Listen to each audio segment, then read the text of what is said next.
चलो अभी एक क्वेश्चन हो गया और मैं क्लास रिकॉर्ड नहीं कर पाया इस वाले क्वेश्चन की। उम्मीद करते हैं आप लोग ने बहुत ढंग से पढ़ा होगा question.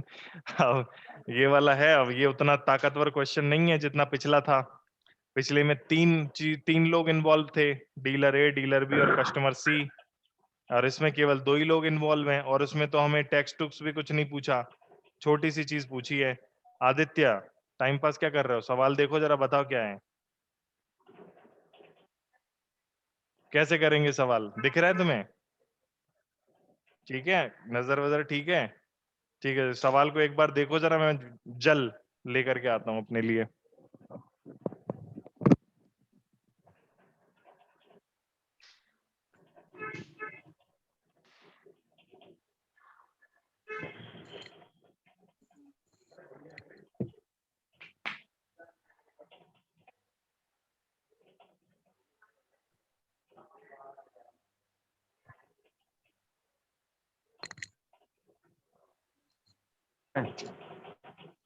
Earth, you are mad.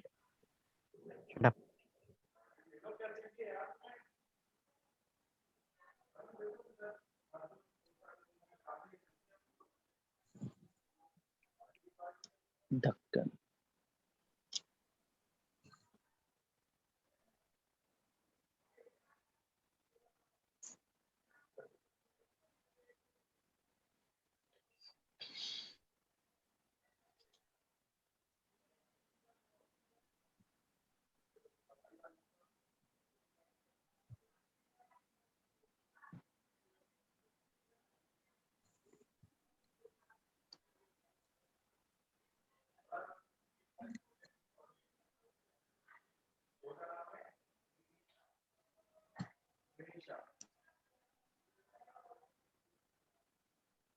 नाम है, क्या कर रहे हैं?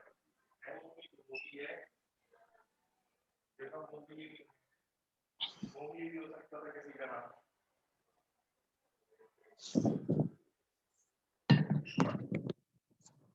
हाँ गुरु, हो गया।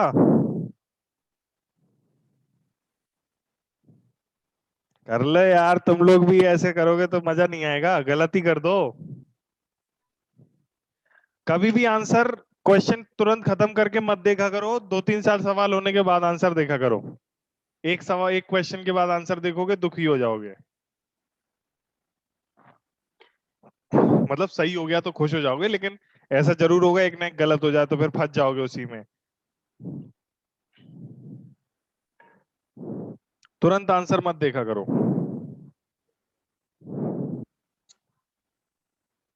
For a trader marked price of the, marked price को हम एक काम करते हैं, इसको लिख देते हैं, यही है ना 15,680, इसको लिख देते हैं हम एम।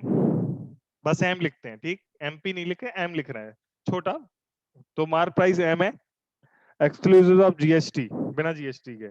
जीएसटी 12% है। गगन प्रोडक्ट आज the price that is reduce price, find the required reduction, reduction required करना है। हम लिखते हैं लेट रिक्वायर्ड रिडक्शन कितना मान लें? एक्स। हाँ, तुम लोगों को एक्स ही आता है समझ में, एक्स। ये अल्फाबेट 26 हैं, उसके बाद वो आते हैं, क्या बोलते हैं उनको, Greek alphabet, alpha beta gamma theta lambda eta phi psi, उतने सारे तो हैं। फिर हिंदी के अल्फाबेट है अपने, आ बा सा द क ख ग घ ढ, कुछ भी बोला करो, एक्स चिपक के एक्स आ जाता है, एक्स। तो मार्क प्राइस जो होता है, अच्छा वो कह रहा है मार्क प्राइस ही सेलिंग प्राइस बन जाए, समझे क्या? मार्क प्राइस सेलिंग प्राइस नहीं, सेलिंग प्राइस नहीं, मार्क प्राइस ही प्राइस पेड हो जाए, प्राइस पेड। अच्छा, तो प्राइस पेड में क्या क्या चीजें होती हैं? प्राइस पेड सर मार्क बराबर प्राइस प्लस जीएसटी। क्या क्या होता है? Selling price no plus sir, mark GST. Price plus GST. How वो, mark price plus GST, mark price पे आदमी डिस्काउंट भी तो देता है ना, तो फाइनल जो यस प्राइस सर, होता है यस। डिस्काउंट के बाद उसे सेलिंग। समटाइम्स ऐसा होता है कि जो मार्क प्राइस है वही सेलिंग प्राइस हो जाता है, मतलब बिना डिस्काउंट का, लेकिन फिर भी सेलिंग प्राइस प्लस जीएसटी लिखना चाहिए हमें। अभी तो यस सर, डिस्काउंट भी दिया है ना? तो यस सर। प्राइस पेड हो जाए, ये जो एम है यही प्राइस पेड हो जाए। अच्छा सेलिंग प्राइस कितना हो जाएगा, वो कह रहा है रिडक्शन, रिडक्शन मान लिया एक्स कर दिया, तो सेलिंग प्राइस कितना हो जाएगा एम माइनस एक्स, और जीएसटी कितने पे लगता है सेलिंग प्राइस पे, सेलिंग प्राइस कितना एम माइनस एक्स, तो एम माइनस एक्स का कितना परसेंट 12%, और ये किसके बराबर हो जाएगा एम के। फिर से बताएं इक्वेशन कैसे बनाई मैंने, जो प्राइस पेड है वो किस किस के बराबर होता है, और जो प्रोडक्ट का प्राइस है सेलिंग प्राइस, और प्लस जीएसटी के। जीएसटी क्या होता है selling price into GST percent, ठीक है। तो सेलिंग प्राइस वो कह रहा है मार्क प्राइस एम था और उसमें रिडक्शन, रिडक्शन यानी कि क्या होता है प्रॉफिट, ना ना ना गलत बोल दिया मैंने, रिडक्शन क्या होता है, बोलो बोलो, डिस्काउंट। हाँ डिस्काउंट, रिडक्शन होता है डिस्काउंट। तो डिस्काउंट एक्स रुपया है, मार्क प्राइस एम थी, उस पे डिस्काउंट घटा देंगे तो सेलिंग प्राइस बन जाएगा, और सेलिंग प्राइस का ही हम 12% निकालेंगे तो टोटल जीएसटी आ जाएगा, और वो कह रहे हैं वो इतना कम कर दे कि मार्क प्राइस के बराबर प्राइस आ जाए। Clear, yes sir. क्लियर हो गया, अभी इक्वेशन समझ में आ गई। Yes sir. अब चलो मेरे से जल्दी करके दिखाओ। एम बराबर एम माइनस एक्स प्लस 12% मतलब 0.12 माइनस एक्स इंटू 0.12, एम में एम इंटू 0.12 जोड़ा और एक्स में एक्स इंटू 0.12 जोड़ा तो हो गया एम 1.12 और माइनस एक्स 1.12। एक काम करते हैं हम इसको, ये किसके बराबर है एम के बराबर, इसको ले जाते हैं इस तरफ और इसको ले आते हैं इस तरफ, तो उधर क्या बचा x इंटू 1.12 बराबर एम 1.12 माइनस एम, तो बचेगा एम 0.12,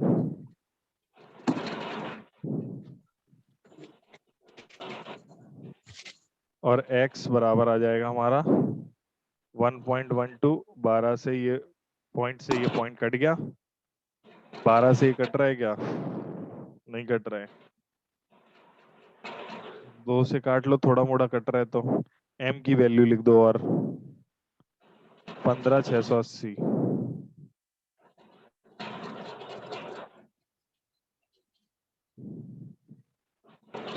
15,680 गुणे 12/112, निकाल दो कितना आंसर आ रहा है, x 15,680 112, 112 एकम 112, कितना बचेगा,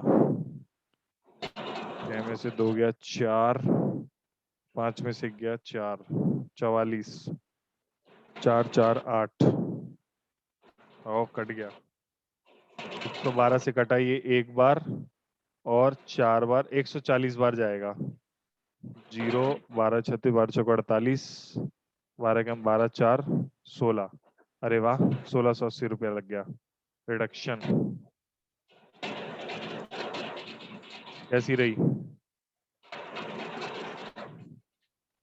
एक नंबर, मजा आ गया मुझे भी। बताओ किसी को प्रॉब्लम है तो देख लो, बोल दो। कभी कभी कैलकुलेशन कितनी जल्दी हो जाती है, कभी कभी कितना मुश्किल से होती है। 11 4 दूनी 8, 4 कम 4 4 कम, सही है 4 बार ही जाएगा, 140 बार ही जाएगा। और किसी का आया है ये, क्या ये और किसी का आया है,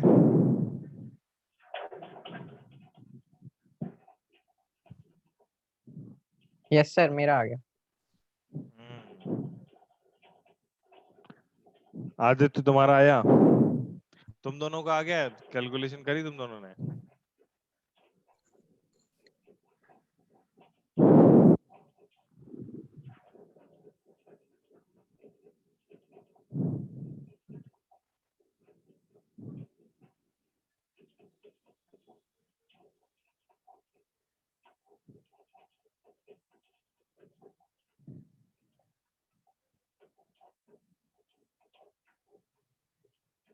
और कौन सा पूछना है question?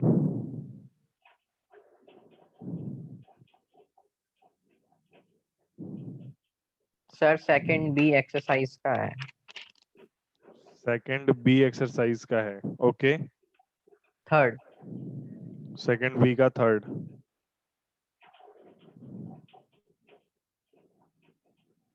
The maturity value of an RD account is 16,176 if the monthly installment 400 the rate of the find the time।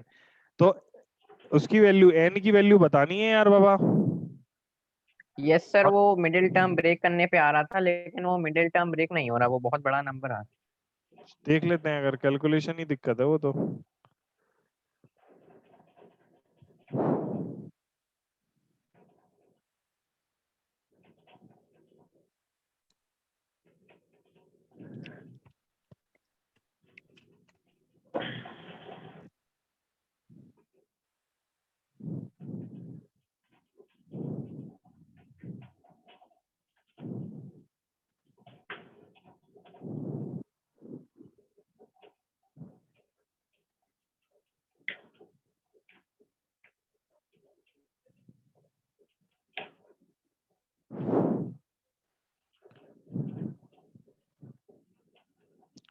देखो, जो लोग नहीं आए थे कल, एक ही फॉर्मूला है, सिंगल फॉर्मूला।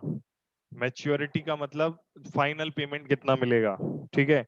किसका फाइनल पेमेंट? तुम बैंक में जो पैसा जमा करते हो, जैसे कोई खाता नहीं खोल लेते स्कीम के तहत कि डेली हर महीने इतना रुपया जमा करो और 10 साल बाद इतना मिलेगा, 5 साल बाद इतना मिलेगा। ऐसे सवाल होते हैं, ऐसे खाते होते हैं। तो ये उस तरह का सवाल है, जैसे कि तुमने हर महीने जमा किया पी रुपया, हर महीने है पी रुपया, कितने महीने तक जमा किया? एन महीने तक। तो इतना रुपया तुमने टोटल जमा कर दिया एन महीने में। एन क्या है? नंबर ऑफ महीने। तो एन महीने में तुमने इतना रुपया टोटल जमा कर दिया। अब इसमें जो इंटरेस्ट होगा वही मिला करके मैच्योरिटी वैल्यू बनेगी। मैच्योरिटी मतलब फाइनल अमाउंट, इसमें जो इंटरेस्ट मिलेगा तुम्हें, तुम पैसे जमा कर रहे हो, बैंक को दे रहे हो, तो बैंक तुम्हें कुछ इंटरेस्ट देता है, तो वो। तो P into N plus interest, interest का भी फॉर्मूला है क्या? P into N, N plus 1 divided by 2 into 12 into R बटे 12। 2 इंटू 12, सर 100, आर अपॉन 100। हाँ, आर अपॉन 100, हाँ, आर परसेंट, आर बटे 12 तो हो ही गया 100 अपॉन 12, तो हमने कर ही दिया था 100। बस यही होता है हमारा एन, एन प्लस 1 है ये, एन माइनस 1 नहीं है, एन एन प्लस 1 है। तो ये हमारा क्या इंटरेस्ट का फॉर्मूला है, और इन दोनों को मिलाकर के क्या बनती है? Maturity value. ये सिंगल फॉर्मूला है, उसी पे सारे सवाल है। इस फॉर्मूला के अलावा और कोई सवाल ही नहीं है, ठीक है। अब देखो जरा, P into N, P into N का मतलब क्या हो गया? P हमें दिया हुआ है, कितना रुपए जमा कर रहे हैं? 400 इंटू एन, एन अपने को पता नहीं, मान लिया एन ही रखो, plus 400 into N, N plus 1, 2 into 12, कितना परसेंट पर है? 8% पर। आर की वैल्यू 8। मैच्योरिटी वैल्यू कितनी है? 16,176।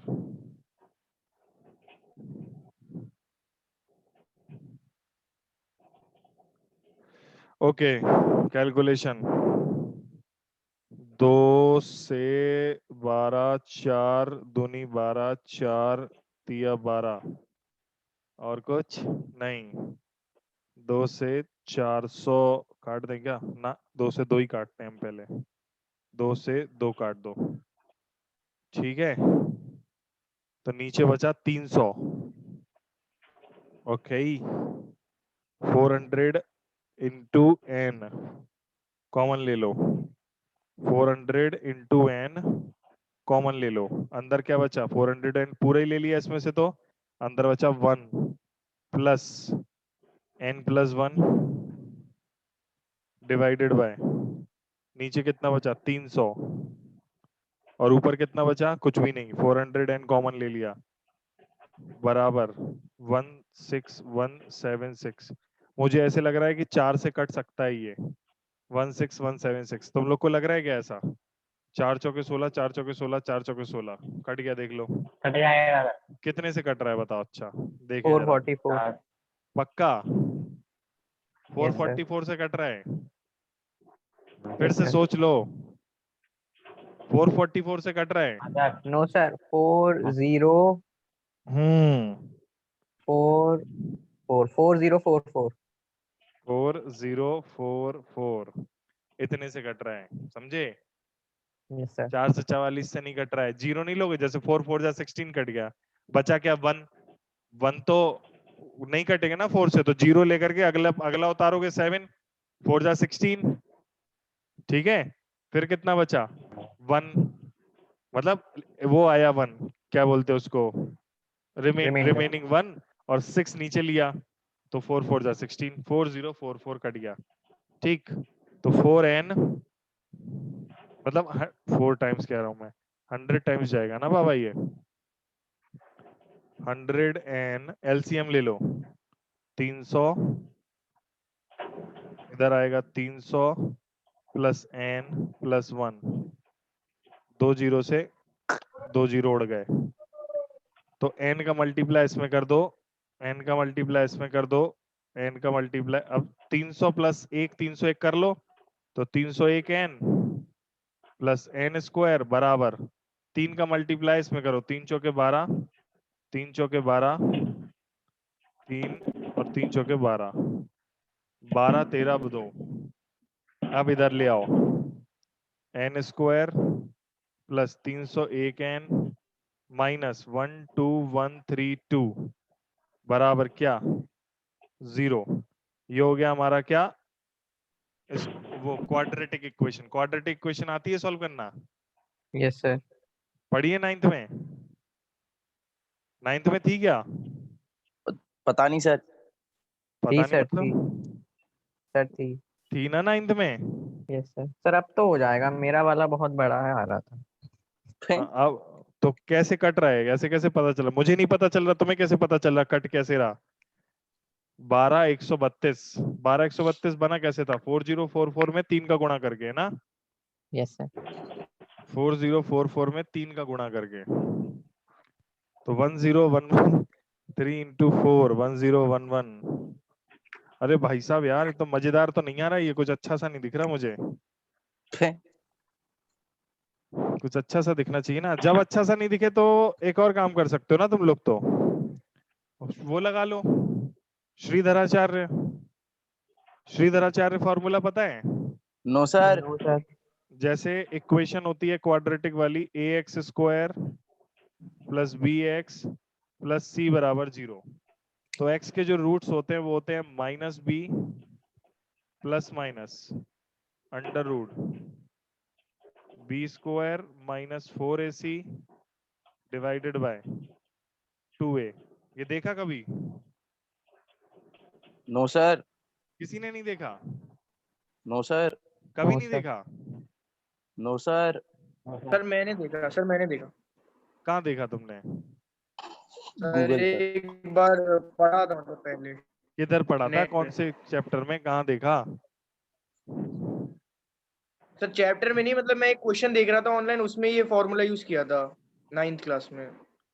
हाँ यार, इसमें तो ऐसे ही होगा यार, मतलब बड़ा है उसका, तो क्या किया जाएगा। अभी के लिए ऐसे ही रख लो। तो x की वैल्यू माइनस बी का मतलब हो गया 301, माइनस का 301 प्लस और minus under root B square मतलब 301 का स्क्वायर माइनस 4ac, 4 की जगह 4, a की जगह 1, n का मल्टीप्लाई क्या है 1, और c मतलब ये पूरा माइनस का 12132 2a 2 इंटू 1। हैवी सी कैलकुलेशन हो रही है बेकार सी, बट आंसर देखियो क्या आ रहा।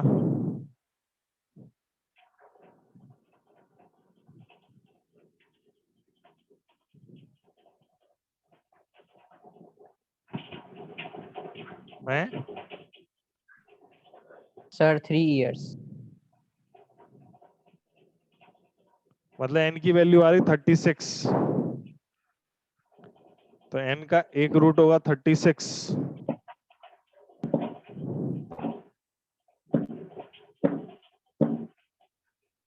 3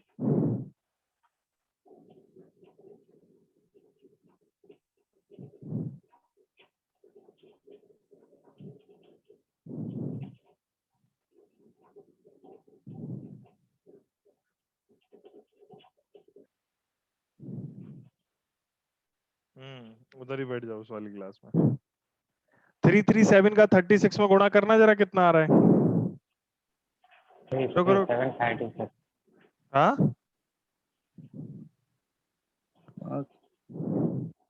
337 का 36 में गुणा करना।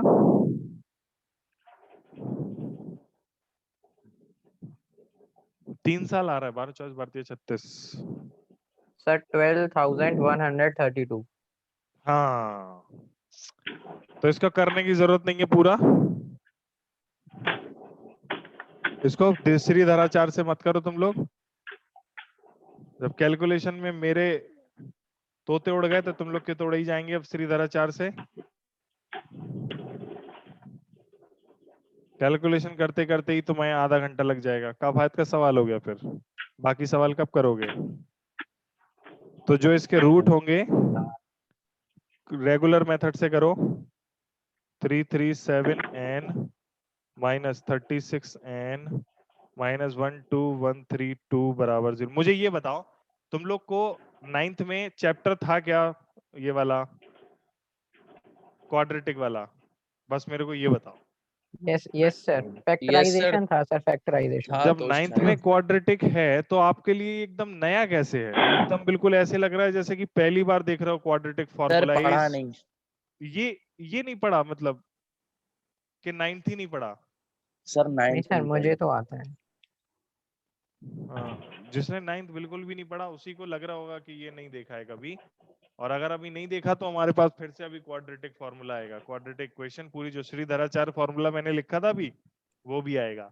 और मैं एक बात बता दूं, ये जो है इतने काफी बड़े हो जाते हैं ना ये सवाल, तो ये एग्जाम में आने की संभावना थोड़ी कम होती है। आ सकते हैं पर एग्जाम में आने की संभावना उतनी नहीं होती इनके। तो इसको सॉल्व कर लेना यहाँ से, तो एन की वैल्यू 36 आ जाएगी। 36 मंथ को ईयर में बदलोगे तो 3 years 3 years, yes answer. Sir. ठीक है, अगर आपको कुछ और भी पूछना है तो बताओ, कल भी रख ले क्या डाउट? कल के लिए भी हो जाएंगे क्या? इतने सवाल ही नहीं है, पूछोगे क्या?